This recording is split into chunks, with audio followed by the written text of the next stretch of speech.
আসসালামু আলাইকুম রহমতুল্লাহ। প্রিয় মুমিন মুসলমান ভাই বোনেরা, আজকে আমরা শিখব কিভাবে সঠিকভাবে সিজদা আদায় করতে হবে। সঠিকভাবে সিজদা আদায় না করলে কিন্তু নামাজি হবে না। তাহলে চলুন শুরু করা যাক। নাফি, তুমি সঠিকভাবে সিজদা করে দেখায় দাও। দেখেন, আগে হাত, তারপরে নাক, তারপরে কপাল, এইভাবে।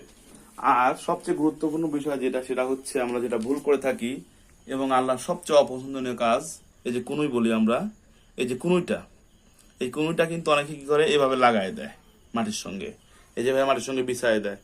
এটা কিন্তু সিজদা হবে না। আল্লাহর নবী বলছেন যে তোমরা কুকুরের মতো তোমাদের বাহুকে বিছায় দিও না। তাহলে এটা অবশ্যই সন্ধি রাখতে হবে, এরকম রাখতে হবে।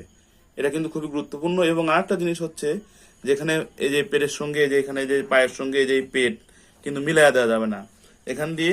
এখান দিয়ে কিন্তু ফাঁকা থাকবে, যে এই পাশ দিয়ে ফাঁকা রাখবে, যেন একটি ছাগলের বাচ্চার মতো ছোট বাচ্চা বা কোনো প্রাণী যেতে পারে ভিতরে। ঠিক আছে। সবচেয়ে গুরুত্বপূর্ণ বিষয় হচ্ছে এই কনুইটা যেন মাটিতে না লাগে।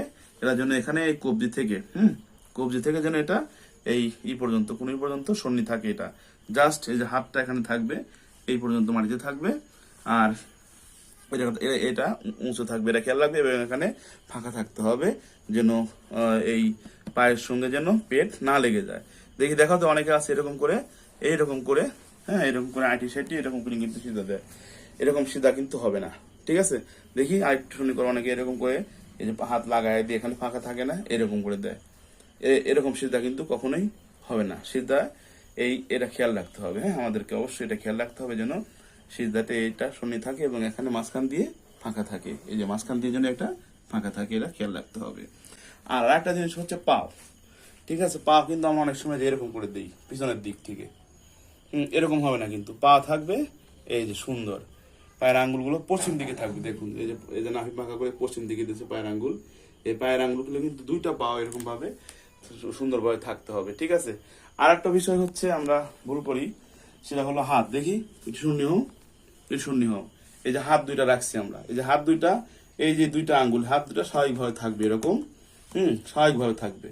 এই যে আঙ্গুল ছড়াইয়া দিয়ে এরকম, অনেকে দেখি আঙ্গুল ছড়াই দাও, এরকম আঙ্গুল ছাড়াই দেওয়া যাবে না। ঠিক আছে, দেখি আঙ্গুল দেখায় আগে, আঙ্গুল ছাড়াই দেওয়া যাবে না, আঙ্গুল স্বাভাবিকভাবে রাখতে হবে। দেখি, এবং আমরা দাঁড়ানোর সময় যেরকম স্বাভাবিক একটা জায়গা নিয়েছিলাম মাঝখানে, ওই রকম স্বাভাবিকভাবে জায়গা নিতে হবে, স্বাভাবিকভাবে দুই হাত সুন্দরভাবে যাতে পরে এইভাবে।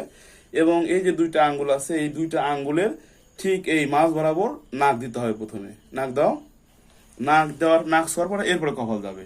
আবার ওঠার সময় কি হবে, কপালটা আগে উঠবে। দেখি, কপালটা আগে উঠো, এরপরে এর নাক উঠবে, এরপরে এই যে হাত উঠবে। ঠিক আছে, অর্থাৎ যেভাবে আমরা সিজদাতে গেছি সেভাবে আবার উঠে আসবো। এবং বসার সময় স্বাভাবিকভাবে আমাদের হাতটা এভাবে থাকবে। অনেক সময় কিন্তু আমরা কি করি, এইভাবে হাত দেই না, এভাবে না।